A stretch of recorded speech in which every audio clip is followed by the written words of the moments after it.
Welcome everyone to Deep Drinks Podcast, the deepest podcast on the internet.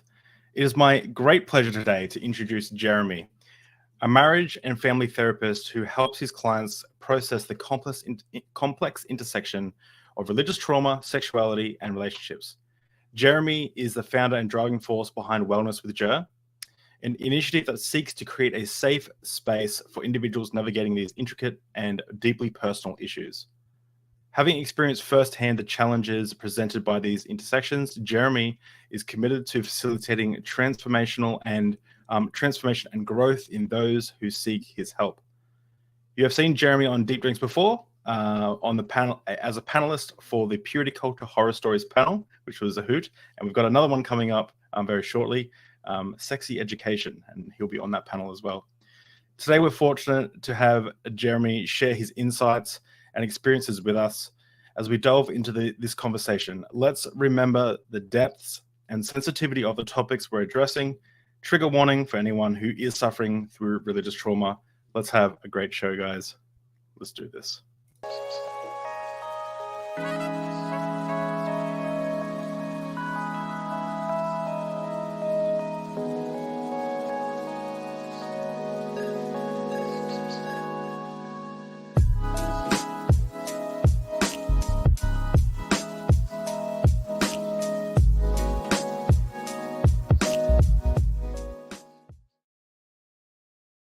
Hey, welcome, Jeremy. Thank you so much for coming on. Hey, thanks for having me. It's really enjoyable to be talking to a therapist outside of the my own therapist, where I just talk about all the stuff that's going on in my head. I actually have so many questions for people in therapy, so it's great to be able to talk to you. Yeah, for sure. I like talking about mental health. I like to be talking mental health to not just my clients. So, I can just talk about it in general. Yeah, awesome. So what are we drinking today? As a mental health professional, what's the drink that you chose?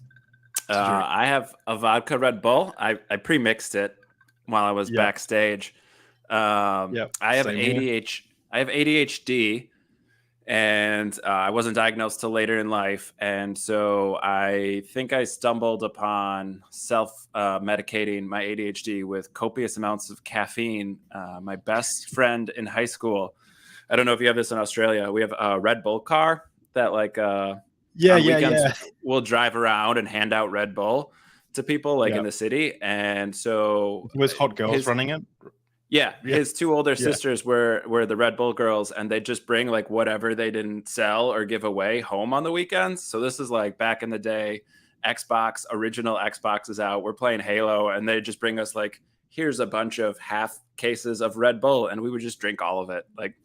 No concerns, no nothing, just murdering our hearts with Red Bull and staying up all night. So Red Bull has a very special place in my heart, but it also is... I medicate my ADHD with a lot of coffee and then energy drinks as needed. Is everyone saying people are saying that I'm getting some lag? Are you seeing me okay? You're laggy. I was wondering if I was. Okay. I'm just let me just check something. Should be fine. I stopped one of the updates going on. Is it better now? Still a little bit. Your audio's been fine. Your video's been lagging. Oh no, that's not good.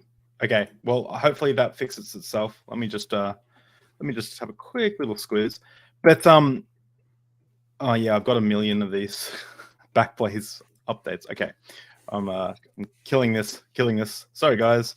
So I remember I haven't been diagnosed with ADD, but I did one of those online tests because people have been telling me my whole life that I've got ADD, and I did it and it came back 100. You've got go get tested, and then I got my wife to do the test for me, and it came back and she got even higher score than than I did.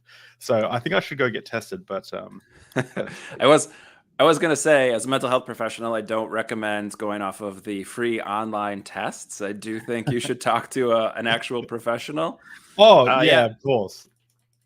It's wild, though. I think I work with a lot of adults who got diagnosed later in life. I was in my post-grad when I got diagnosed, and It's wild looking back to me how nobody did anything because I did well in school, but all the telltale signs of being out of my desk all the time, being easily distracted, kind of spacey, not paying attention to stuff. Everything was there. I just got good grades, so nobody ever did anything about it. And it was in my post grad. I already had my master's degree. I was like, I should go get tested. So I had been saying I had ADHD for years, but I was like, I need the formal diagnosis. Otherwise, I just sound like a poser. So I went and got tested and was like, yep, you have ADHD.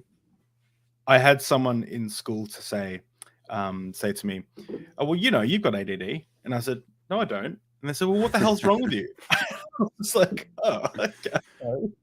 Anyway, so you actually reached out to me when I went on Derek's channel, and you're like, hey, I'm doing this. You're doing something interesting to do with purity culture. And you heard that I was doing the panel, and you're like, do you need another panelist? And I was like, yeah. And we had a conversation and we spoke about it. But can you tell us a little bit about, so something you mentioned there, and I kind of, we will like circle back into your story, but I wanted to kind of like set the stage a little bit in that something you told me really struck home for me. And have I stopped freezing now? Am I? Yeah, it's a lot better. Oh, cool. So something you said really struck home with me is, you said that you grew up a fundamentalist Christian. Yep. And then you were a therapist and you had parents coming to you and asking you to do certain things that was in disagreement with the literature. Is that right? Mm-hmm. Yes.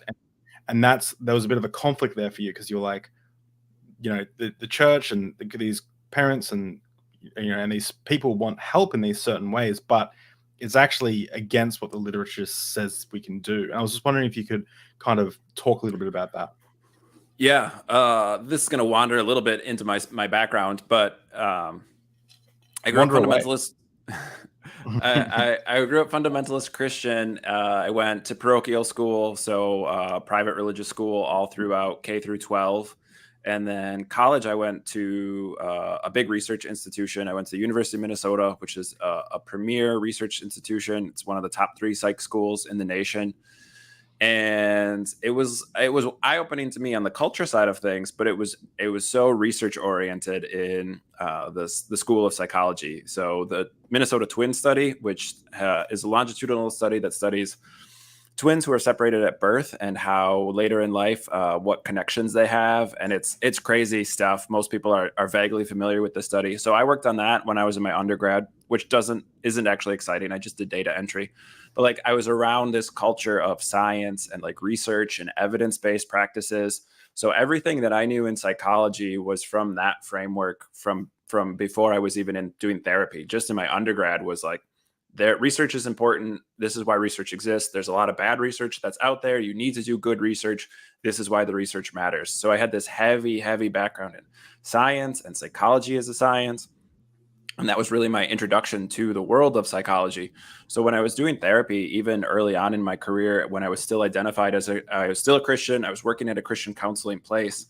And for me, like what the literature said is what I did. So there were no tools or techniques I was using that weren't evidence-based practices. So when I had like somebody who was a fundamentalist, or let's say like a Catholic family, they have a kid who's gay, they're like, can you fix him? I was like, no, like, that's not what I'm doing. Like, that's not what I'm here for. Like, I'm going to do what's best for my client. This is what the literature says. This is how I'm going to handle it. And I was I think going to a big public university, I definitely shifted heavily liberal. So I was a progressive Christian, right? Like I was pro LGBTQ, I was pro sex and a lot of those things, but still identifying with that Christian framework and practicing from that worldview at that point. But there was some like, I don't know, friction between my Christian upbringing and what the literature said. So I'm a marriage therapist. I spent so many sessions, like hours and hours of sessions going over like Ephesians. I think it's Ephesians, the wives submit to your husband verse. Like I spent so many hours in therapy working through clients. Like, how do we do this? This is maybe what your fundamentalist pastor says, but like that's garbage advice. And this is actually how you can have a healthy relationship. And this is how we make that stick. And like, if you still want to follow your Christian beliefs. So I was doing like a bunch of mental gymnastics to make scripture fit the literature. And I think a lot of Christians are not doing that, or a lot of Christian counselors who I knew who were Christian were not doing that. They were letting their faith get in the way, or doing it, doing things that were either unethical or weren't best practices, and saying like, well, like God's okay with it, so that means it's okay. And I never had that. I was so heavily like research first. I'm going to practice in a way that is backed by the science. Yeah, and that's wild, because you still see some, you mentioned, Catholic parents, can you turn our son or straight or daughter straight? There's still a rising movement of Prayeraway kind of ideas. I saw a video only a few years ago where someone came out of I think they deleted the video, because I reached out to the pastor, not the pastor, it was a random Facebook Bethel person who posted it, and I reached out and said, can I get in contact with that person? But it was this young lad, and he's like, oh, I just came out of a worship meeting, I've been gay my whole life, and God just changed me, and I just saw a woman, and I saw she was beautiful, and I saw she was made in the image of God, and now I'm, I've never been able to experience it before. So it's kind of like I was delivered from being gay. And I remember thinking, like, I've had experiences like not being delivered from being gay, but thinking like, I now no longer will be interested in porn, and then it lasts for a couple of weeks, and then you're back on the wagon, you're back on lust. And so I wanted to reach out, because I kind of wanted to see where they were going to go. And there was also that documentary Prayeraway, and then had I don't want to misgender them, but it had that person in it that recently, like, that was transgender, and gay, that I think said they dropped it all to follow the Lord. Scarlett McCall. Let me just quickly share something. Sorry. So I did a little video. So she recently went back to being trans, and she wrote this this thing, but she was in the documentary as this, like, I used to be trans, I used to be gay, but now God saved me. And this is like the trailer for it. And then just recently she just came out with a post, I've gone back to my life as Scarlett. And then you can see all these people just like, saying this isn't the real you, and you're a good boy, and like just all this kind of stuff like this. Like, you as a human being, the image bearer of God, you are so loved. Don't turn away from Jesus because of this. Jeffrey, you are not that person. I'll pray repentance and perseverance. Like, just all these like kind of comments. Like, here's this one. Jesus, protect this man. Oh, my sweet brother. Like, they're just, going out of their way to kind of misgender him and stuff. Yeah. But so he was a big advocate. And I've always actually wondered, like, what does the literature actually say? Is it possible? Have there been any instances where someone has successfully prayed away the gay? Like, or is it just something that's just like so, it just doesn't happen. Like, yeah, no, it doesn't happen. I mean, it's the one side is using anecdotal evidence. Anything that's being done in a controlled environment, in a controlled experiment, prayer isn't making people straight. There's no science behind it. Anecdotal. So it's that appeal to emotion. It's tell us the story from, this was our little boy and he grew up like this and blah, blah, blah, blah, blah. And then he went and got liberal or whatever. And then we prayed and he was saved. Like, that's all appeals to emotion. That's not anything scientific or research.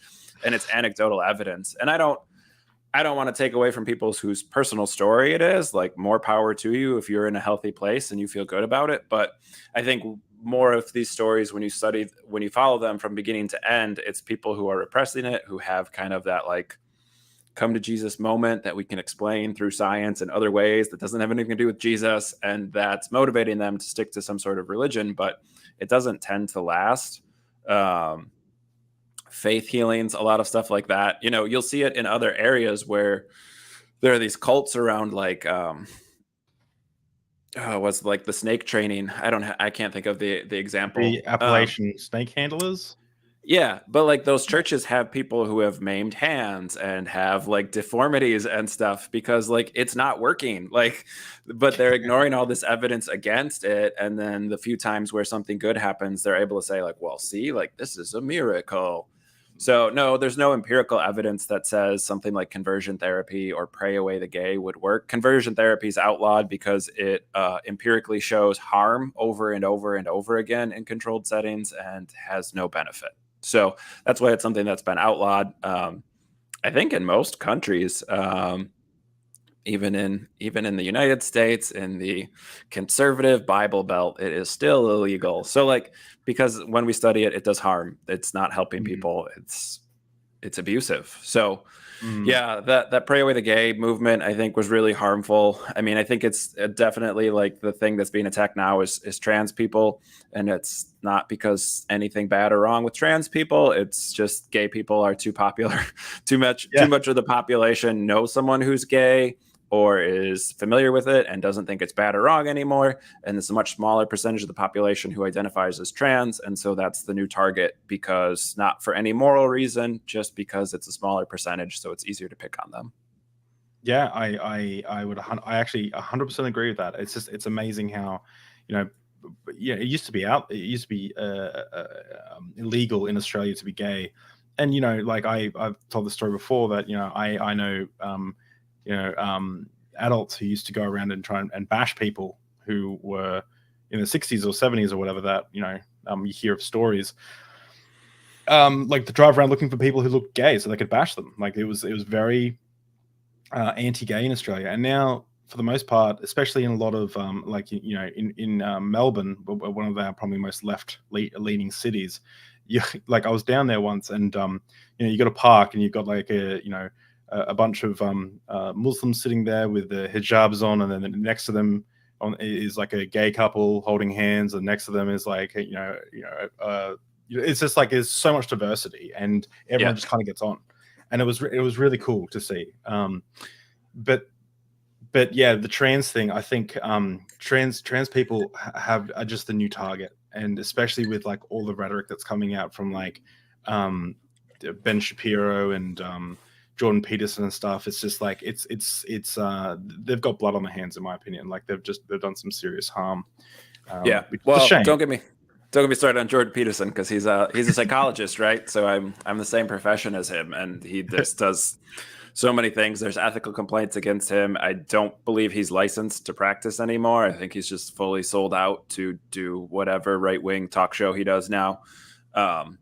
But like, the things he was doing publicly that got attention were against ethical standards. Like he was not doing best practices. He was not following any sort of research or any sort of empirically based practices. He was just spouting off his own bigotry. Like it wasn't, I think it's unfortunate when people like that get famous, because it really like hurts the profession that's been fighting very hard to be seen as a legitimate science. Because psychology, for the most part, is just more complex. Like it's harder to test something versus physics. You have like these controlled experiments that you can do. You can control all the variables. With human beings as your subject, you cannot control all the variables. So it's a messier science for sure. And then you have someone who gets famous and has the licensure and the degrees behind it, and they spout off all this personal hatred and bigotry, and then people think like that's an okay stance because this expert said so. Yeah, Dee's just said the God's revenge thing when AIDS was rampant was so disgusting. Yeah. That's it's quite gross. Well, so, and like what I mean, after 9/11, I think Jerry Falwell Jr. or one of those right-wing bigwigs said something about like, this is God's punishment. Like, it happens. Any crisis that happens, like, here comes God's judgment. We're going to go fire and brimstone to get people to get back in church pews. Like, none of this stuff is, I don't want to be the angry atheist, but like, none of this stuff is, I know. None of this stuff is morality based. It's all political. It's theater, because they're taking advantage to push an agenda. It's not about, they actually care about this stuff. Yeah. There's, so people seem to be liking what you're saying in the comments, and I have to say that I'm glad you reached out, because I think that you need more of an audience. And before we jump into a little bit of your story, and there's a few comments I want to address, I do want to shout out that you're coming up on the panel on deep drinks, which is really cool. You've also got your own. My gosh, my tech today. Tell you what, I need a I need an executive producer. But again, did I anyway? You've got a podcast that's out. Brand new, 2 episodes out right now. Brand new, yeah. So you got 2. So what's it called? Your Therapist Needs a Therapist. Can you tell us a little bit about that? Yeah. So this is an idea I've had for like a long time, and I don't. Let's see how to word this gently. The marketing side of running my own practice is still very new to me. And so doing some of the self promo stuff still feels like kind of car salesman-y to me.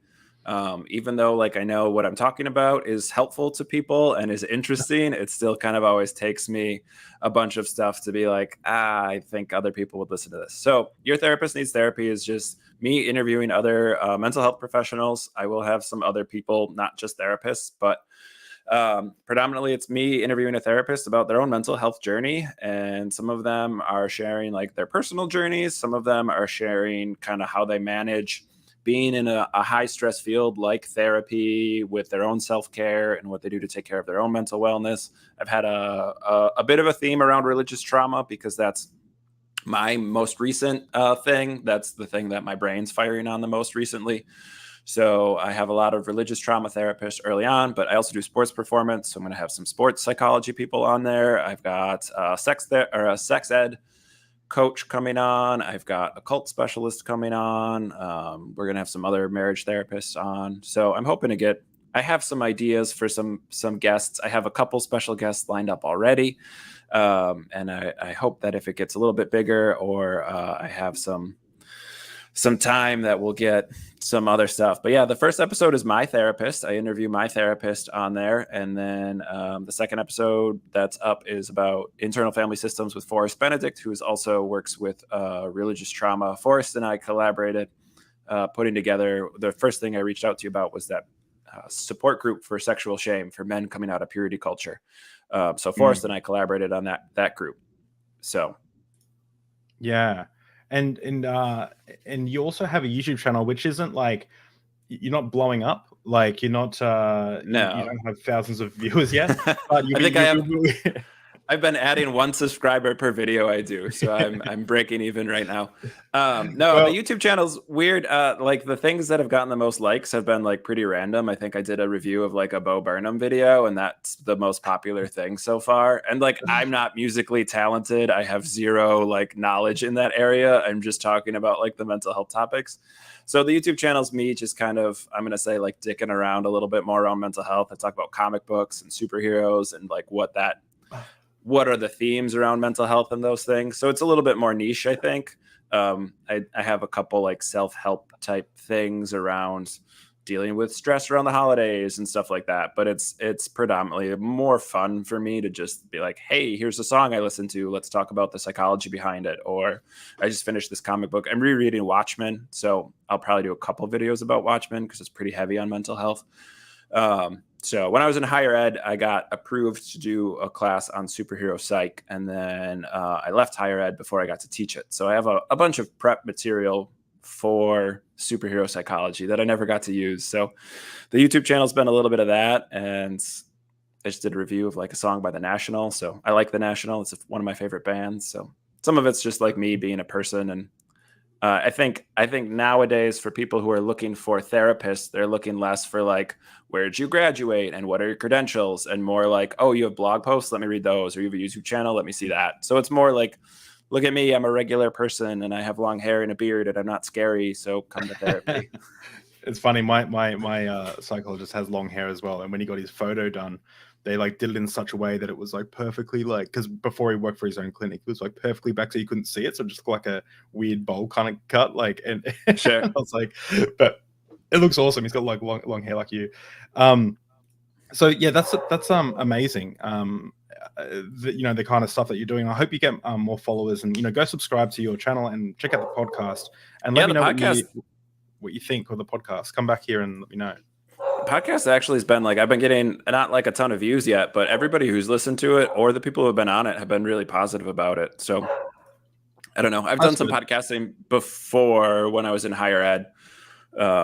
which wasn't good. Don't look for it. It's not good. I was interviewing Division III athletes during COVID. We didn't have anything to talk about. So, but yeah, this is going smoother. Me talking to other therapists about mental health has been a lot of fun. And like people are like, oh, I didn't plan to share that, or like I didn't know we were going to go there. And I do zero prep because I have ADHD. So it's been really fun so far.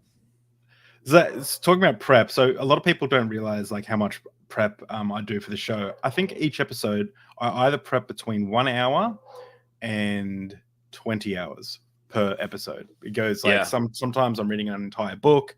I have to like what is philosophy, and I have to like learn about what philosophy there like, so I have enough questions to ask. And I hope that's shown in the questions.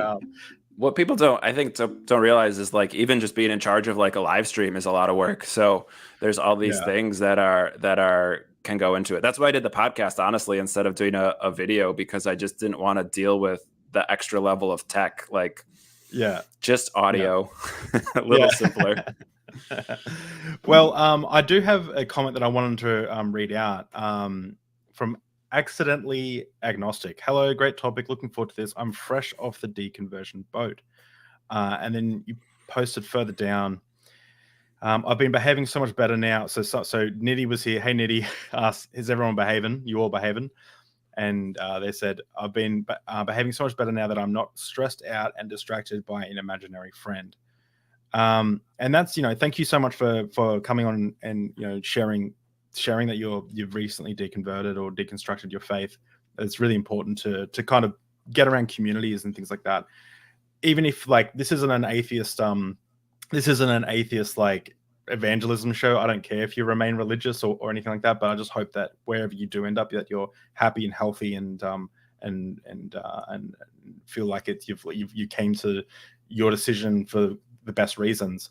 But Jeremy, I was hoping you could kind of touch on like, what is the first thing like you do with someone who is in the process of deconstructing their faith? Like they come to you and they're like, I don't know if I believe in God anymore. What do you do? Yeah. For me, I mean, the way that I work, I'm just trying to join them where they're at. So I'm not pushing against religion. I'm not pushing for religion. I'm trying to figure out where they're coming in. So people are questioning generally for a couple of reasons. Sometimes it's a personal thing where they've seen the hypocrisy, or they've maybe been aware of hypocrisy, but it's never affected them before. And now, like, for some reason it is. I think for some people, it's they learn something new, or they read a book, or they hear a podcast or whatever. They get new information that they didn't have before, and that's making them question. And then some people, it's a value-based thing. So maybe the way that the church is responding to something like COVID, or the way that the church is responding to LGBTQ people, they're realizing that like, hey, this doesn't match up. Like, I thought the Good Samaritan meant we took care of immigrants, and now everybody's shipping them off for political stunts. Maybe we shouldn't be doing that. I'll tell you. So I think it's trying to figure out like why they're questioning, and just really support them on that journey. I know when I was deconverting, I grew up very fundamentalist, and so like just grew up in this bubble. The only people I ever interacted with were other evangelicals. Like I went to school with other evangelicals. I played sports against other evangelicals. Like I didn't interact. So even though I had the knowledge base, I went out and knew how to find peer-reviewed literature, and I knew how to do some of that stuff on my own based on my background. I didn't have the community around atheism or secular humanism or whatever it is. So like that was a new world that I don't think I really found until I was like, I'm an actual atheist, and like had already gone past that kind of threshold of, I don't believe anymore. I'm an atheist. Here's why. Here's like my moral system that I'm comfortable with now. Like, what's a new label for that? And we can talk about labels a little bit more. I don't think they're terribly important, but I think figuring out like how to support people in the journey wherever they're at. And some of that's why are they questioning? And then depending on whether they're going to stay in that church or not, or they're going to find a different church, or they need to land somewhere outside of the church. Sorry, I keep bumping my cords. I don't know if I'm making music or making noise here. That's fine. So it's figuring out like what is support going to look like, because this is a very disorienting process. Even if you're, just moving one church over on a little bit more progressive. That's like disorienting still, because you're questioning a lot of things, and that destabilizes you in a certain way. So I think for me, the big thing is like figuring out where they're at and how I can support them. And then it's joining with them. So if they're looking for resources, getting them resources. If they're looking for information, that. If they need to process trauma, that's just a lot of what I do. It's figuring out how to do that in a safe and supportive way. Like trauma is all about safety, right? So can I diatribe about trauma here? Yeah, diatribe away. Yeah. So trauma we always think of as like a traumatic event, but trauma is actually what happens after the event. So in the jargon that we use, we actually talk about adverse experiences. So childhood trauma's adverse childhood experience, religious trauma's adverse religious experience. There's a negative event, and your brain processes it as a threat. So our brains are wired to be like, oh no, there's a saber-toothed tiger, let's run away. And our brain stays on high alert until we're safe. So your brain has a process it goes through to say, that's a threat, I need to do something about that threat. And it wants to get to a point of safety. So my saber-toothed tiger example, which is kind of a classic one, it's not mine, is you go back to your village gets to get a hunting party together, you go kill the saber-toothed tiger, you throw a feast, your brain gets to feel safe. You've connected to community, you've eliminated the threat, you've had some sort of ritual or celebration around that threat being gone, and now your brain feels safe. Like that's an ideal setup for adverse experience to completing the cycle so that your brain gets to feel safe again. And if that happens, it's unlikely that there's going to be trauma. But if the brain doesn't get to complete that cycle, it stays in, oh shit, there's a saber-toothed tiger, I'm not safe. And when the brain stays in that, it's diverting resources towards your muscles. You're in this fight, flight, or freeze state for a long time. And so your body's storing energy in a different way. Your brain is committing different resources to different things. It's turning off things like critical thinking and problem solving, and much more in the kind of the lizard brain, the near the brain stem, where it's in this kind of animalistic primal state. And so that's exhausting, first of all, to stay in that state, which is why trauma has a lot of fatigue around it. But two, like it harms your critical thinking skills. It makes it harder to navigate your emotions. So when you're dealing with someone who has trauma, they have this unsafe experience that they haven't been able to complete the cycle with. And I'm oversimplifying a bit, but they're still in this heightened state of arousal. The brain's still unsafe. Then you want to work in a place you have to get to safety. So the brain can't process that event differently until it feels safe. So if I work with trauma, like the first thing is like, how do we feel safe? Making sure that the rapport that I have with my client is good. They feel safe in the therapy room. And then we're working on like coping skills. We're working on ways to calm that kind of primal response of fear down, so that we can understand what the trauma was. We can process it in a different way, whether it's through body movement, whether it's through mindfulness techniques. Like there are a bunch of different ways to do it, but we have to get safe first, because without being safe, then the brain is still in that heightened state. So we got questions. Yeah, a lot of questions. Yeah, awesome. A lot of great questions. So let me just try and find, I'll try and find one that is... I can jump around. I got ADHD. You said that already. Yeah. Jump around. So when I'm doing like something like religious trauma, here's another thing I talk about a lot with trauma. I talk about big T trauma and little T trauma. A lot of times in the way that society uses the word trauma, we think big T trauma, which is like PTSD, post-traumatic stress disorder, going to war, just being. What would so like if I went to make like a coffee, and I made that coffee, and then I went to get the soy milk or the oat milk, and there's none left, and I had to have the coffee black, what kind of trauma would that be? That would probably not be a trauma. That would not be a trauma. You might have. I'll tell you what, I feel pretty traumatized when that happens. Like it's so angry. Well, and so like, but no, that's why I talk about this, because I think again, trauma is like one of those things like we talk about like with like depression, where people are like, oh, I'm sad sometimes, so I still go to work. What's wrong with you? Like there's different levels of these things for people. It's all on a spectrum. So big T trauma is like these war, a physical assault, being in a really bad car accident, like these kind of like classic, people make movies out of them, right? Like those are those big T trauma things. Little T traumas are not those big dramatic splashy events. Those are things where like you're telling a 4-year-old that they're going to hell and they don't know what that means. And like, that's scary. They're not in any actual harm. They're not in any actual physical danger at that point, but the brain is taking it as a threat to their safety. and they're not allowed to feel safe. So that's like a little t trauma. Or somebody who had like a really harsh punishment system at home or at the school they went to or whatever. Those might not be like a car accident where your body is physically harmed, but mentally your brain doesn't care. Like your brain's like, I'm not safe. And so I talk about big T traumas and little T traumas because a lot of times when I bring up trauma, people are like, I don't have trauma. Like that's for Vietnam veterans or that's for whatever. Like they have this idea that it needs to be bigger than what their experience was. But the brain doesn't care what society thinks is big and splashy. The brain just assesses, am I in danger or not? And so anytime that the brain has to do that process, the potential for a traumatic response is there. Most of us are able to complete the stress cycle where we're not being traumatized. And like we'll see it with the big T traumas too, right? Not everybody who goes to war has PTSD. Not everybody who gets in a car accident has trauma from that. Certain people, their brain doesn't process it correctly or finish the process, I should say. And so then they get a traumatic response. Trauma is what happens after the event, not the event itself. Interesting.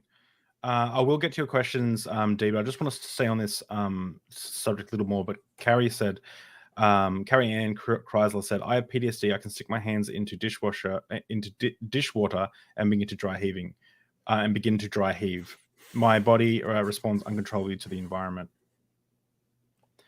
Yeah. And so like, again, it's one of those things where the brain is responding. It's not a logical process. It's happening. And I'm pointing my brainstem back here. So like our brain is kind of stacked. It's got a couple layers on it. And the lowest layer at the brainstem is kind of what we refer to as the lizard brain. It's kind of that primal, like instinctual responses. And so that's where the brain and spinal cord are communicating. It's not a thought out process. It's like, I'm in danger, so I need to do something about it. Or like, I feel sick. I'm dry heaving. I'm going to vomit. I'm going to pass out. I start sweating bullets. My heart is racing. Like those are autonomic responses. Like they happen right away, just brainstem and spinal cord communicating. That's it. So like, there's not necessarily a logical process. We can't think our way out of that. We have to deal with the process that's happening physically and learn how to soothe our brain so that it can process it in a different way. But like it's getting to safety and then learning how to process. So like it's a multi-step process. It's not just one thing. It's not just like, oh, learn how to meditate. You won't do that anymore. Like we actually have to reprocess whatever that traumatic, whatever the brain is responding to that adverse experience. Yeah, I was in my experience, I had really bad OCD, and that was part of my deconversion experience was learning that my the thing that I called the voice of God was actually an OCD tick. So like I heard God tell me, break up with Amy, and I was like, whoa, and I went and spoke to therapists and pastors and preachers and everyone trying to like, do I do it? Like, do I break up with Amy? And they're like, doesn't sound like God was saying, like the way just like, and but I would vomit all the time from these panic attacks. And it's just amazing how your body can kind of go into these like kind of states. And it wasn't until I went to therapy that it just all, honestly, with really quickly it resolved it for me. And then I had to continue to go there as I was processing these OCD things, but the instant relief when I did the exercises that not relief, it took my anxiety from like a 9 to a 4. Like it dropped it a lot. But yeah, it's just it's crazy how that happens. And even now, and this is something that I've actually struggled with personally, is when I talk to a Christian who uses very similar philosophies and ideas and language that I would have used to use. So the idea that there's a spirit realm and you can be deceived and and all that kind of stuff.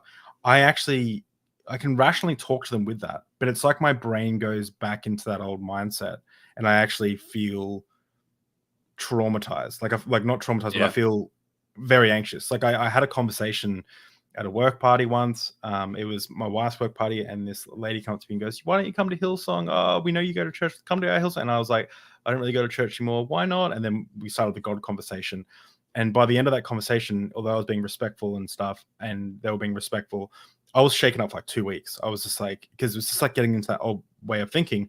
But the problem is that internal feelings of feeling anxious when I'm talking to someone, that I can read into that like, well, that's the Holy Spirit calling you back. That's God calling you back, and you're just fighting it. And so you can read into this, and it becomes like this psychotic, like, thing, you know? Yeah, well, it's wild because I think there's, I don't know that, I'm trying to think of how to word this so I don't say something that's inaccurate. Mental illness affects everybody. So there's a certain percentage of people who are going to have it within a church, without of a church. But I also think that the church attracts a certain level of it because the amount of rigidity in a church setting for some level of mental illness helps provide security. So when I started out, I was working in a low-fee clinic. This was before like the Affordable Care Act or anything like that, right? America, we don't have health insurance for everyone. So I was working at a low-fee clinic. So you get like kind of a high level of mental illness. These are people who can't afford regular treatment or are, in transitional housing or are homeless or whatever. So we had a huge number of people who were Jehovah's Witness because Jehovah's Witness is highly rigid. It's very structured. There are a ton of rules. And if you're having a high level of mental illness with no treatment, with no medication, with no nothing, a lot of rules help keep you functional. And so these people would be drawn to kind of Jehovah's Witness because it would keep them functional. They could maintain a job and probably not a relationship that's too complex, but like they could be a functional member of society because they're following all these rules. They could ignore what was ever going on in their head or what they were feeling in their body. They just follow the rules and like they stayed functional. What happens, unfortunately, then is that rigidity at some point hinders them because they're growing and maybe they get better or they're able to seek treatment. And then the rules become too rigid and they're not able to grow and kind of nurture out of it. But like OCD is a good example of like how many people probably have something like intrusive thoughts and they think they're prophetic or they think they're hearing the word of God or something like that. Like I had ADHD that was undiagnosed. And so like being fundamentalist, the black and white thinking that's promoted within fundamentalism is how my brain likes to think. Like naturally, that is a common symptom of ADHD is black and white thinking. And so like I was there for it, right? Like I loved the right and wrong of it. My brain was so happy to be like, these people are sinners and like this is the right thing. And like this scripture needs to be interpreted this way. And like people who are doing it not this way are wrong. Like that's what my brain likes to do. It wants that black and white.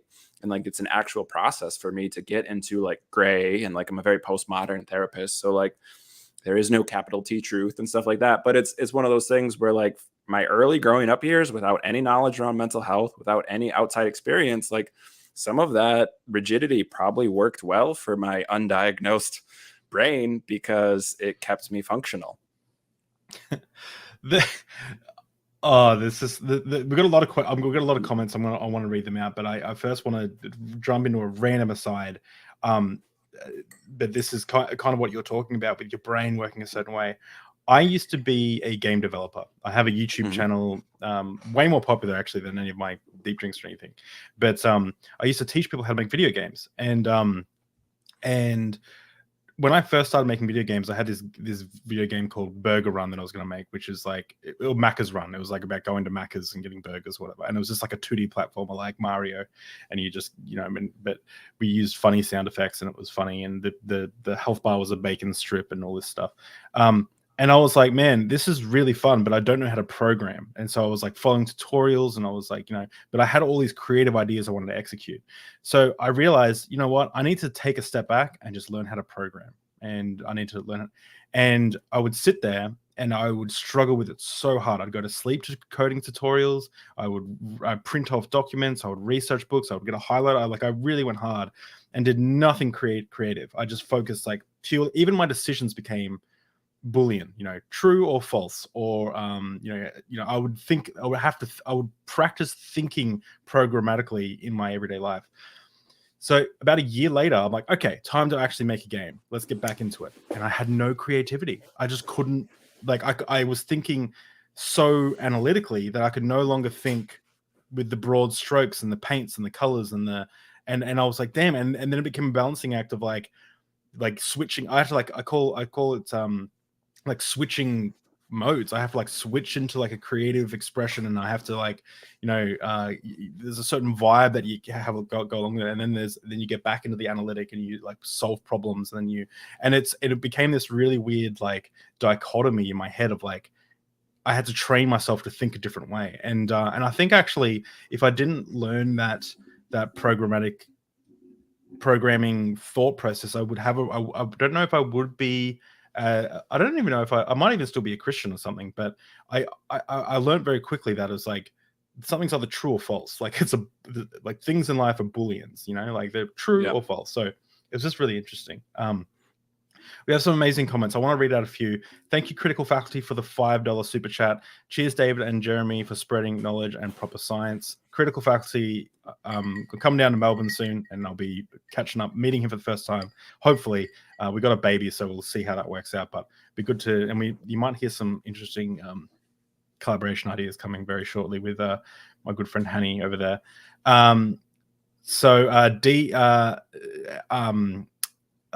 Accidentally agnostic. Oh my god, I was 4 when my grandma sat me down and it got me saved from hell. I love this brain talk. It makes sense. Thank you. Amazing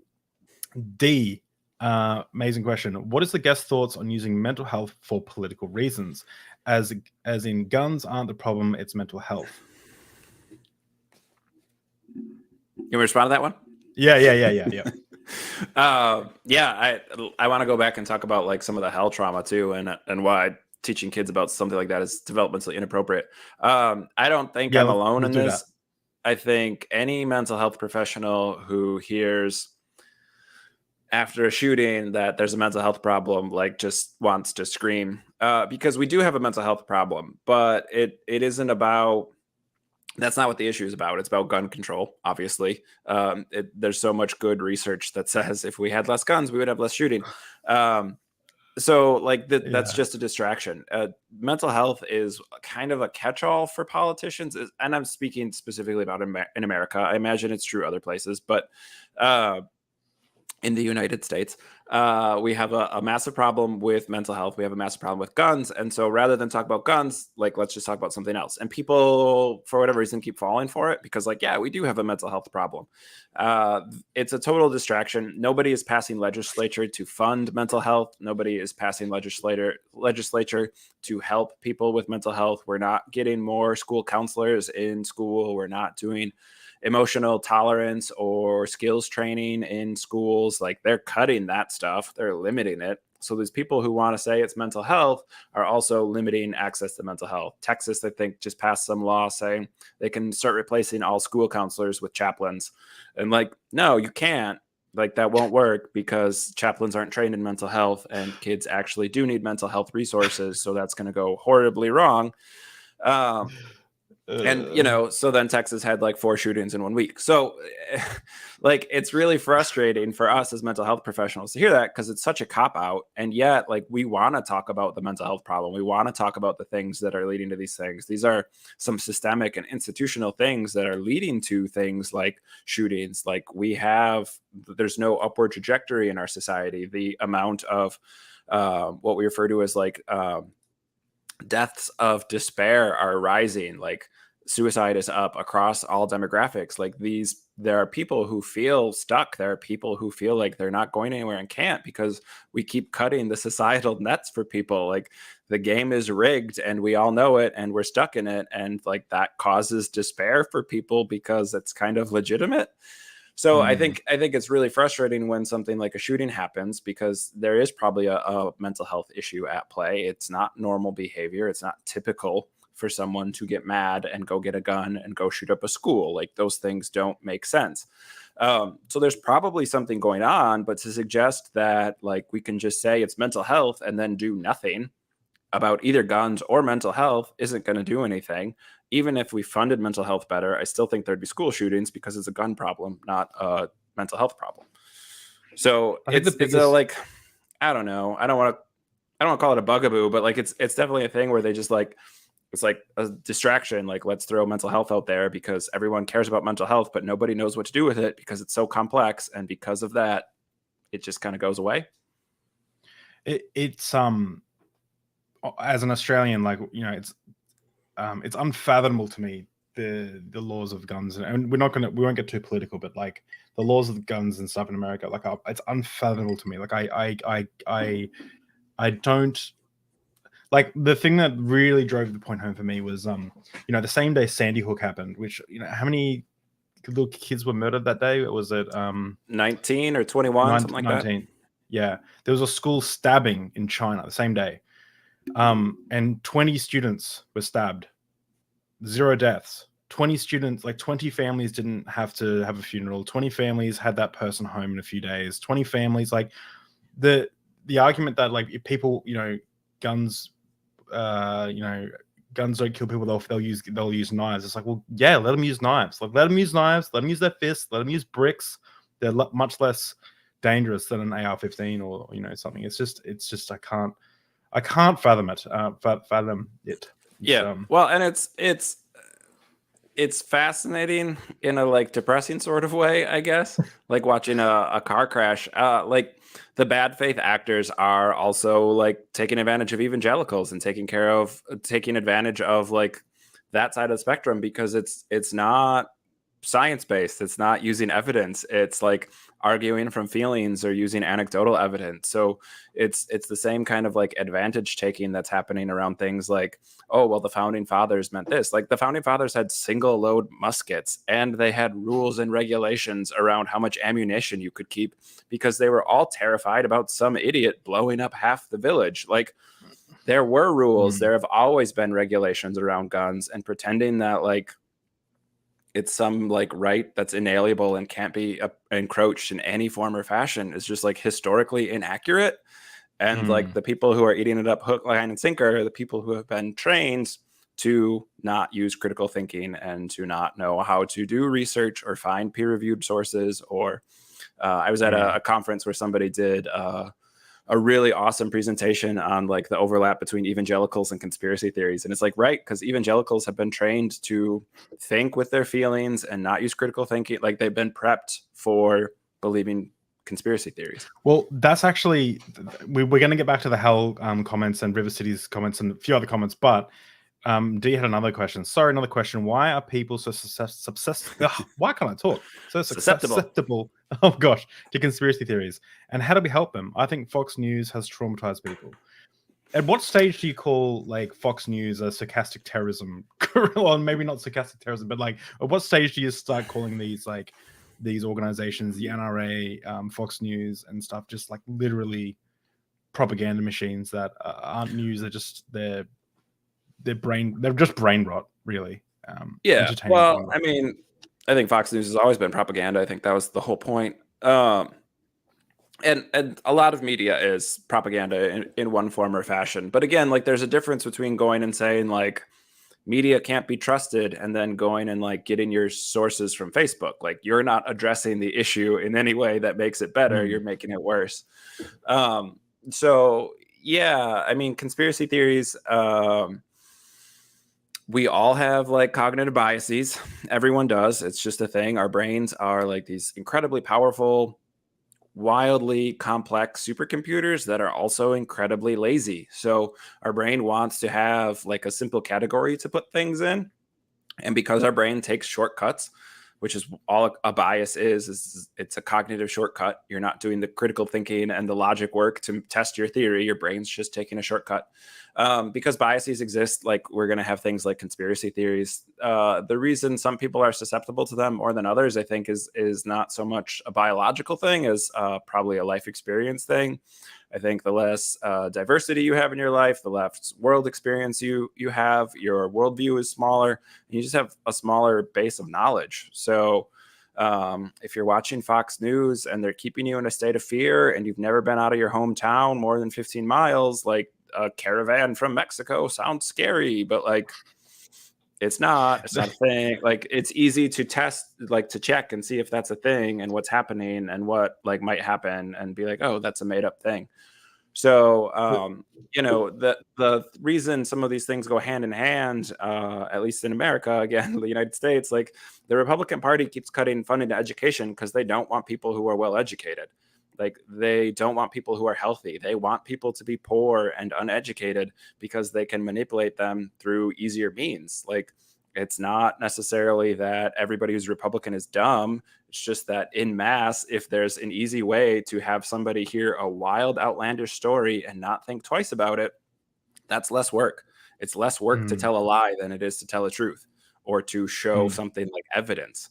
So if you believe that there's a, evil cabal of people, lizard people, who are using a pizza shop in New York as a front for a pedophile ring, like, I don't know what to tell you other than that doesn't make any sense. Like, have you heard of the Catholic Church? They're a well-established pedophile ring that everyone knows about and isn't doing anything. So, like, again, the idea that it is easier to take advantage of people in mass. And again, like, I'm not using this to say stereotyping things, like, that's a cognitive bias too. We can test people by the thousands and suggest with high degrees of accuracy what they're going to do. That doesn't mean you can pick out one person in that group and say for sure what they're going to do. So that's not to say every Republican is a conspiracy theorist, but like this idea of like, if we have people who have low critical thinking skills, who aren't being trained in logic or philosophy, who have very little real life experience and have a lot of fear to get more life experience, they are easier to manipulate. Like, that's not a new concept. That's been throughout history. Freud's nephew, this is a fun psychology fact, Edward Bernays is his name. He wrote a book in 1927, I want to say, called Propaganda. And it just lays out, like, this is how we can start using things like radio and media and newspapers to manipulate people. And like, of course, people read that and used it for evil means. Like, so yeah, Freud's nephew put the textbook out on how to manipulate people in mass. I read that when I wanted to start a beverage company, and I was like, you start with a podcast about drinking, then, if you imagine if I do that now, that's going to be clipped. But anyway, there's actually, this is what I'm going to call the Joe Rogan moment, where I talk about something I know only half a little bit about, and it's probably misinformation. So make sure you Google. But actually, parts of it aren't misinformation. So I have a friend who actually manufactures vaccines. They're a researcher building vaccines, and they're working on the COVID vaccine and doing some stuff with that. And they told me two things. One, that they've done research on conspiracy theories, and there are people with certain brains, like the way their brains are wired, that they literally they won't believe they'll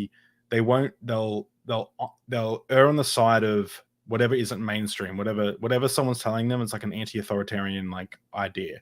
They'll go, whatever the group that's protesting that group, I'm part of that group. But then they also said, this is a really funny story. So that's the part that I don't know. Go fact check me on that. But they said that there was a group in Brisbane, I think it was Brisbane, and they were developing technology to see if they could administer vaccines via patches, not via needles, and how effective they were and stuff. And they were actually funded by the Bill and Melinda Gates Foundation, and they created this patch, and it was square, and it had like I think electronics or something in it, like some stuff that would. And the Bill and Melinda Gates Foundation came back to them and said, guys, like, our marketing team has come back and they said, you can't make it square because it looks too much like a microchip. You're going to have to make it round or another shape. And they had to spend like 20 grand redeveloping this thing to be circle, not square, because people would associate it with a microchip. And it was literally just stopping the conspiracy theories before this product's like, and it was still in the testing phase, but the marketing got to it and said, no, you can't have it as a square. It'll be associated with microchips, and especially with the Bill and Melinda Gates Foundation, it just looks bad. Yeah. Well, and I mean, some conspiracy theories have like a kernel, a tiny sliver of truth somewhere in them to give it like an ounce of credibility, and then it grows from there. I think, I threw out the Catholic Church as like a well-established pedophile ring. Like, sure, like evil cabal of people who are molesting children, like, yeah, we have a real world example. So I guess that's not so far fetched, but also like, this is where the brain's super lazy, and it like, that's a nonsensical thing. And yet, if it's like an easy thing for your brain to wrap its head around, and if you have limited life experience, if your life experience is reading, trashy novels or watching Fox News and watching, action movies, and that's all like, sure, that sounds totally plausible. You just watched the Transformers movie where they went to the moon and whatever else. Like, you don't have any knowledge to question any of it. You're not in the habit of questioning it. Like, oh, sure, lizard people, I guess.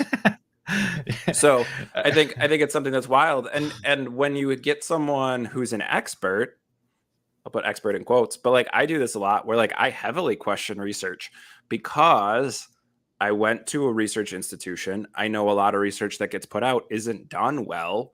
And so like you have to be critical of research because you have to filter through the stuff that's not going to hold up and the stuff that when it gets put up against peer review or somebody else does that study, it's going to fall apart.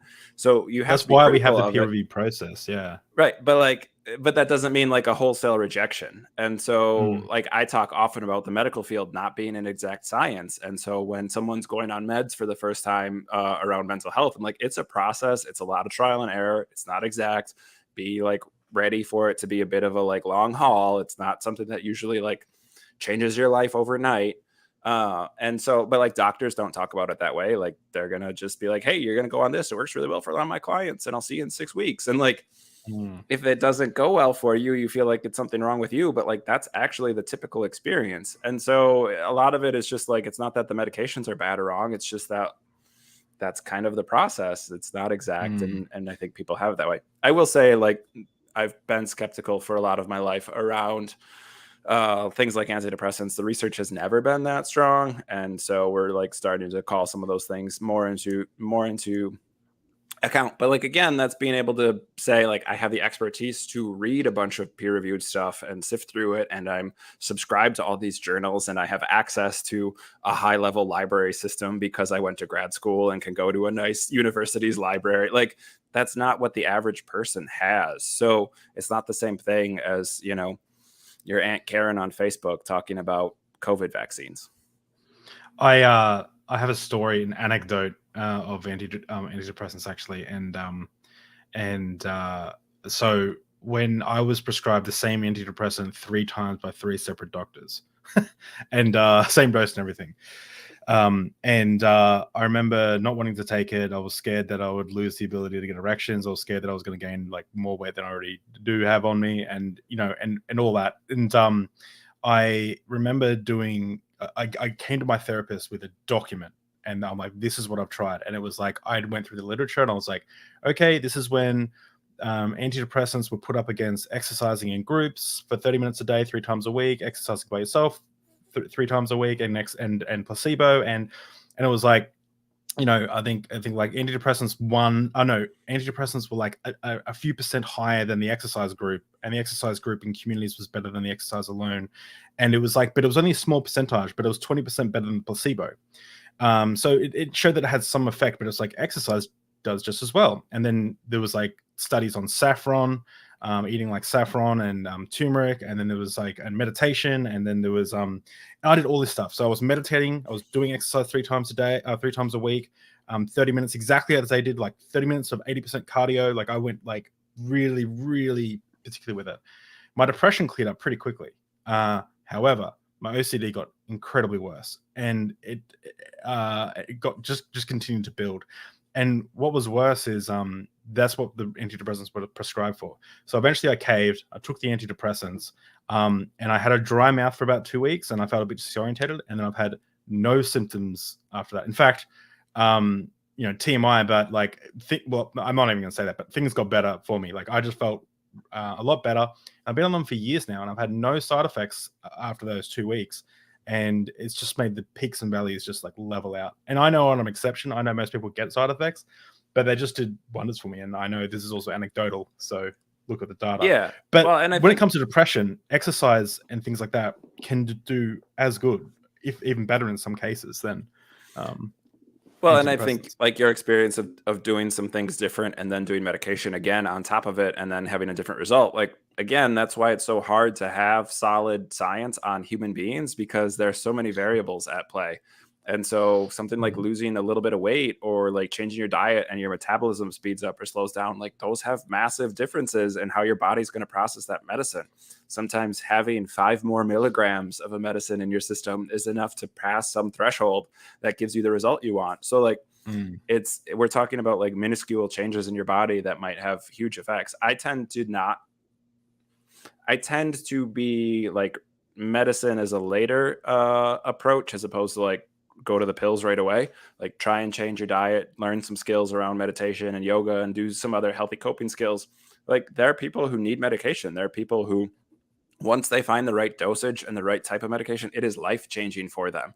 And so like, that's not to like besmirch or say medication is bad or wrong. I just talk about it very freely, and like, it's not an exact science and there's a process to it. Like finding the right dosage and getting, some people need a generic, some people need name brand, because those are, the organic compounds in them are facing different directions. And so some people's bodies just process it better if it faces one direction or the other. Like it's organic chemistry at like a base level, and it can have a big difference in whether something works for you or not, or how big of a side effect you get or not. So like there are all these minutia that go into it, and every body is just a touch different. So it's going to affect different people differently. Yeah. There's so many amazing comments. I think we're going to have to do another episode or something, because this is just we're all over the place. D said, I think people are liking it. D said, the Gates Foundation does so much good for people, and they just trash them. And what's worse is they trash them on the very devices that they invented. Like it's just like it's so frustrating. And like, all right, so like COVID conspiracy theories are great. I think like test subject of like the weirdness of conspiracy theories, like 5G is a thing, but like 4G, 3G weren't causing any problems. Like there's so many like easy ways to start poking holes in these things. But I think at this point in our history, like so many people were comfortable just with taking propaganda that it was like a breeding ground for conspiracy theories to spread. The research around the conspiracy theories around the COVID vaccine specifically tracked most of that misinformation to like 2 different accounts. And like all of that was being spread so far and wide across the world to cause all these other problems. Like these were not well-researched people. It's just like 2 random people. So, you know, but like then you get someone like Aaron Rodgers, who's a famous quarterback, and he says he did his research, and like, I'm from Wisconsin. That's where he played. Go Packers. But like, dude, you didn't even graduate from college. So like, maybe this is not the thing that you should be weighing in on. Was it that didn't Meatloaf die of COVID, and everyone, there was that meme going around like, I'll do anything for love, but I won't do that, and everyone was like posting it. It's like, that's so brutal. Yeah. Can I jump to a different topic? It's in the comments. So people are talking about Freud, and okay, go Jets, get out of here. Freud's a fascinating topic. Freud was a garbage therapist. He was a misogynist. He was racist. He was kind of an awful human being. He was a drug addict. He did cocaine for most of his career, very heavily. Almost weren't most people racist scumbags back then? Like, but like, I don't know. I hold therapists to a standard of like trying to help people. Hang on, look, before we jump into this, I got given a $350 version of the full like life-size version of the Red Book by Jung. I don't even know what's in it. Like I look into it, and I'm like, I have no idea what this is. I'm gonna rant for a while. Yeah, because somebody was like, "Oh, forget Freud and give me Jung," and I'm gonna trash Carl Jung too. So very little of what Freud did was scientific at all. He was just a straight white dude at a time where straight white dudes have been more power than they do now. So he basically was like, lie on my couch, talk to me, and I'll tell you what you should think. Was his style of therapy, which somehow still exists today. Very few people do it, but some people still do. So he was terrible, and at the end of his life, he started to like question everything he had ever done because it wasn't based on anything. Pretty much the only thing he did that held up was the defense mechanisms that he stumbled into still seem to have a little bit of interest and some scientific backing. Not that he got it right per se, but he was onto something with it. So, but what he did was he founded basically modern psychotherapy. So like, he got nearly everything wrong, but the profession survived all his missteps. So Carl Jung was one of his followers, and Jung is having a heyday right now. Carl Jung's very popular. Everybody's out here doing like shadow work. And Carl Jung was just as much of an idiot as Freud, didn't do any science, was basically taking like literary criticism and applying it to psychology and pretending that that was a new science that he created. And like all of his stuff is made up. Like this shadow work stuff that people are talking about. And I see a lot of stuff around like in the wellness in wellness I don't know, spheres. Like shadow work's really popular. Like we all have a dark side. Let's work on that. And like it's such garbage. That's all pseudoscience. None of that is based on any research. None of that was scientifically put together. Carl Jung didn't know what he was talking about. He was just one of Freud's favorite students. So like none of this stuff is based on anything. It drives me nuts when people are like, they know that Freud's bad, but then they're like hook, line, and sinker for Carl Jung. It's like, no, he was just as bad. Like nobody started doing like science until like 75, 80 years later. So, well, yeah, you pissed off both camps. No. Well, and like seriously though, when I talk about psychology, when I talk about like finding good research, like if you're citing something before 2010 in the psychology world, like it's out of date. Like we shouldn't be talking about it anymore because that's how much research keeps moving quickly. And with like the advances in technology to do brain scans and our awareness of neuroscience and stuff like that, like I used to be like not that long ago, I used to say anything before 2000 is out of date. But I honestly, at this point, I'd say anything like after 2010 is woefully out of date. And if it's not in the last few years, like it's probably missing information that's out there now from better research. So to go back and say like the guy who started it all probably knew what he was talking about, I was like, no, he knew nothing. He was snorting cocaine and thinking because he was smarter than everyone else, nobody was noticing. What do you think about Neil deGrasse Tyson's prediction that he's making some predictions for 2050, and he says by 2050 he thinks that we will have solved mental health, like in that we would have such a complex understanding of the brain that we will be able to essentially put psychologists out of work. I mean, by 2050 seems really optimistic. I don't think it's outside of the realm of possibility that we get to an understanding of how our body works, where we can do the chemistry for our brain and our gut health and everything else and be a lot better about it. I think it's so hard. And a couple of people have talked about this in the comments. Like you can be an expert in one area and still be an idiot in another area. Like that's true. So to take somebody Jordan Peterson, who knows a lot about like exercise physiology, or I work a lot. I spent part of my career working in higher ed with student athletes around their mental health. And so like I do a lot about nutrition and like how you're fueling your body and the difference that makes for you. Most psychologists don't study that at all. Like it's not a huge part of our curriculums coming up. Like it's not a thing that we need to study. It's not a thing that we need to be aware of. And so like a lot of people aren't paying attention to the brain gut connection and how you're fueling your body affecting your brain. Like even the idea around mental health, like we take the brain out of the body for some reason as if it's not also a part of the body. And like what's going on in your body is affecting your brain, and what's affecting your brain is affecting your body. Like these are feedback loops. They're not separate entities. They're not different systems. So I don't disagree with that prediction that at some point we'll get there. I would say probably not by 2050. I don't think we'll get there. Interesting. We've got a few quick comments. Then I want to circle back to the health subject as we wrap up. I wish I could continue going, but I'm taking an extended lunch break at the moment. And then I'll be back to work. So few just quick comments. I'm just going to read out, and then we'll go back to the health subject. But River City Film. I've had the experience of people telling me they had the word from God about something, and it was just their opinion. Very dangerous. I would agree. Hillsong, run fast. And going back to the hell question, g'day. Surely living with a constant fear of hell, torture from a God would create extreme trauma and accidental agnostic. We read this before. When I was 4, my grandma sat me down and got me saved from hell. So I was wondering if we could talk a little bit about hell. What are your thoughts on teaching kids about hell? Is it child abuse, like Richard Dawkins would say? What does it do to someone's psyche? How do you deconstruct someone's fear of hell? Yeah, well, I mean, is it abuse or not? It's abusive. Is it something that Child Protective Services is going to come and take their kids away? Obviously not. I don't know about it in Australia, but in the United States, CPS doesn't show up unless there are bruises. So, the parenting used to be, James Dobson in the 80s recommended beating your children. Like we know now with research that is trauma that causes harm to a child's brain, that changes the way that their brain processes new information. Like spanking your kids is traumatic. So I would say hell is similar.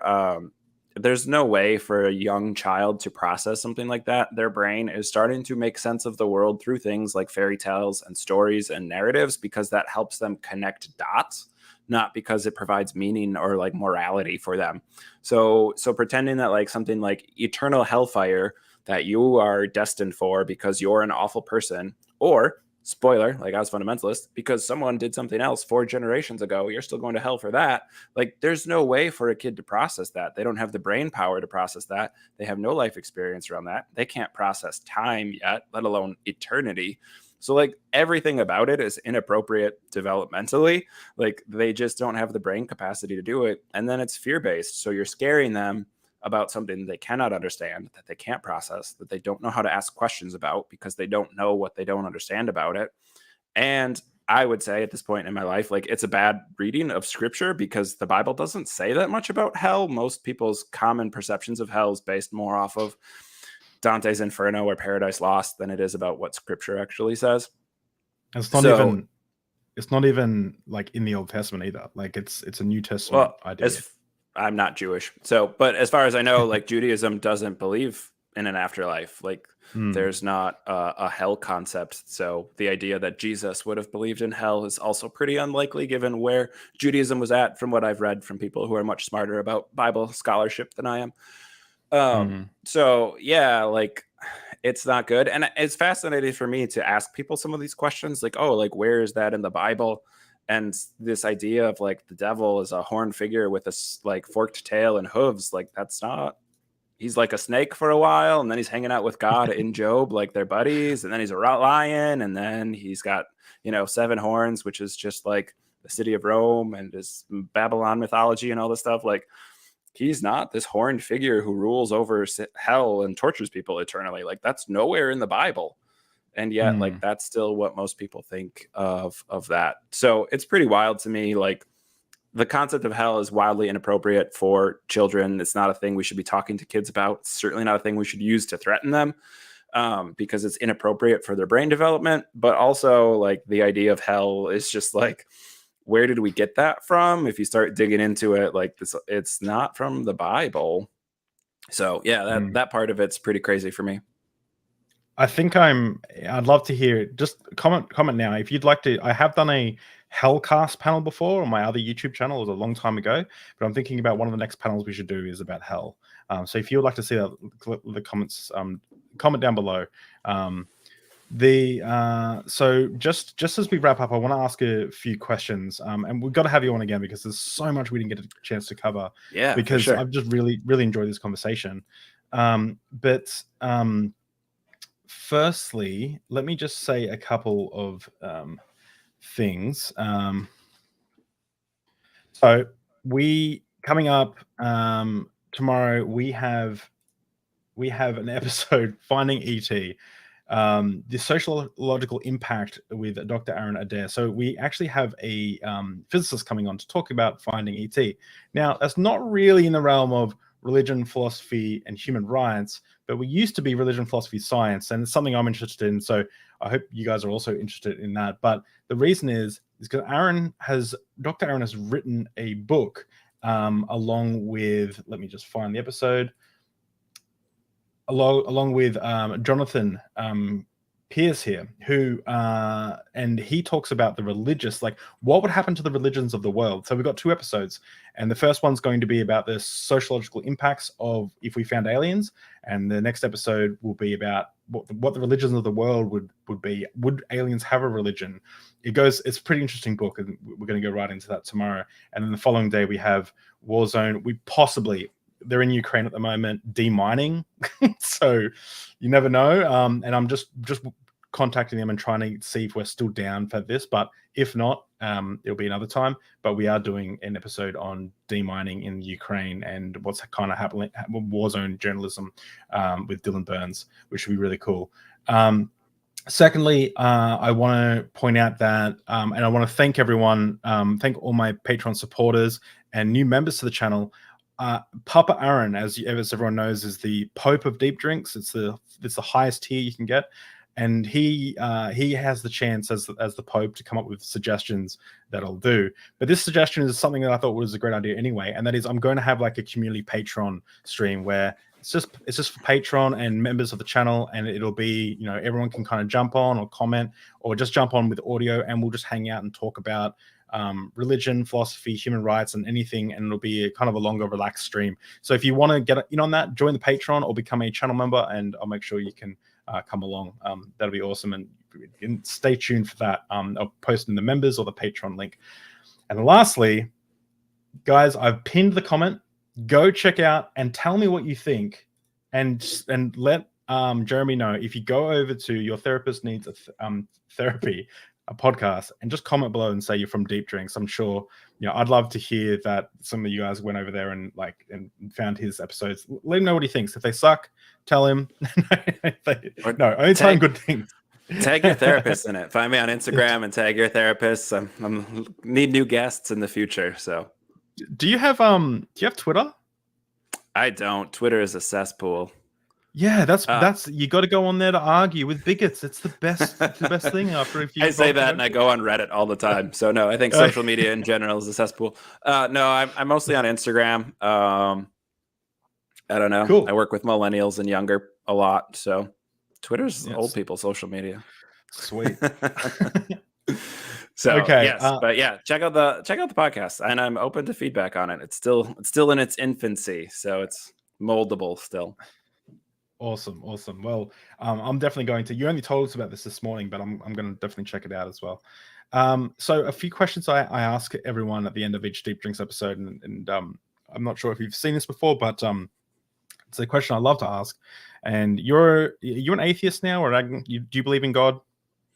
I am an atheist. Yeah, I'm an atheo-pagan. Okay. We can talk about that another time. Yeah, right. Oh no. Okay, I'll have you on again. That's how you secure another spot on Deep Drinks. Is you leave me. So, what is the most plausibly true religion that you don't believe in? Most plausibly true religion. Well, how are we defining religion, David? Because I think that's a big question. Okay. No, atheo-paganism is a religion because it got federally recognized as a religion. No, all right, I'm cutting that because people always go like Buddhism because it doesn't have a god. No, I'm talking theistic religions. What is the most plausibly true theistic religion? So I'm talking Hinduism, Jainism, Christianity, Catholicism, Mormonism. I mean, Islam. I don't think any of them are more plausible than the other, because I don't think religion is I think religion is a response to regular psychological processes. Our brains are wired to do certain things, and religion provides an incorrect but still an answer to a lot of those things. And so I think you're going to see a lot of the same strengths and a lot of the same flaws in them. Almost most religions will get like thumbs up for being a community that provides meaning to people. Like, that's a good thing, but like, that's a human need. Like, we're social creatures. We're wired for community. So like, do I think religion does that well? Absolutely not. So I don't know what's the most plausible. I'll just say like, I like Norse mythology. So if none of them are more plausible than the other, I'm going to be like, let's go back to Thor and Odin. I disagree. I think there are definitely ones that are more plausible than the others. Like, I have a shirt that says "Worship the Old Gods" on it right now. So like you've got Judaism, right? And then Christianity builds off Judaism. So Christianity has to be more false than Judaism. And then Mormonism builds off Christianity, which you're like, oh, that definitely has. And then there are just silly religions like Jehovah's Witnesses that you're like, okay, this is definitely not. Or Scientology. Like, what is that? Like, do you know what I mean? Like, I much more believe in Islam. Scientology is just as made up as Judaism is. So, like, why you're just saying because it's been around for longer? You're being too skeptical. You've got to have faith. You got to have. I am being skeptical. Okay, well, here's a great question then. What if anything would change your mind about the God belief? Something scientifically validated, something that we can test repeatedly in a controlled setting that shows. Okay. There's the god of thunder, and he's making thunder, and he's rolling a bowling ball up there, and he's, that's the sound we hear. Like, sure, show it in a controlled setting. Like, I love for me, I have not been deconverted for that long. Maybe I would say 5 years, but maybe like 3 years where I've been like an atheist. So it's been still new for me. And so like the James Webb Telescope has been a near like religious experience for me to just like take like the wonders of like the universe, not as like give credit to God, but just being like, holy shit, like we're tiny, like inconsequential, and like it's still beautiful, even though, so like, and for me, the science behind it is fascinating, like having to update and like deconstruct some held like beliefs around the Big Bang theory, and then question it and build new science into it and be like, how does this change our understanding? What does this do? Like, I think it's so fascinating, that whole process and how that's affecting things. So, I'm open to changing my mind, but like scientifically speaking, not for a different reason. That I love that what you said there. For me, when I learned about evolution, that was a spiritual kind of feeling to me. I said this to Aaron Ra. Same with the Hubble Deep Field. And let me just show you. I've got this printed in my office. This is the Hubble Deep Field image. And for those who don't know what this is, probably everyone here does, because everyone here is smart, because you're a subscriber to Deep Drinks. Subscribe to Deep Drinks. But this image here. Do you know what this image is? Jeremy? Are you asking me? Yeah. Do you know what this is? I don't. This is from the Hubble, not the James Webb, or is this James Webb? So this is Hubble. So this is crazy, right? So just let me give you some context. So this printed on my wall. What astronomers used to do is they used to point their instruments at like known objects, nebula and everything like this. And I think it was Carl Sagan. It might not have been Carl Sagan. It was someone, but they were like, you've got some time on these telescopes, 3 months or whatever, like you can put it anywhere. And they chose one of the darkest spots in the sky where you couldn't see anything. Like it was nothing.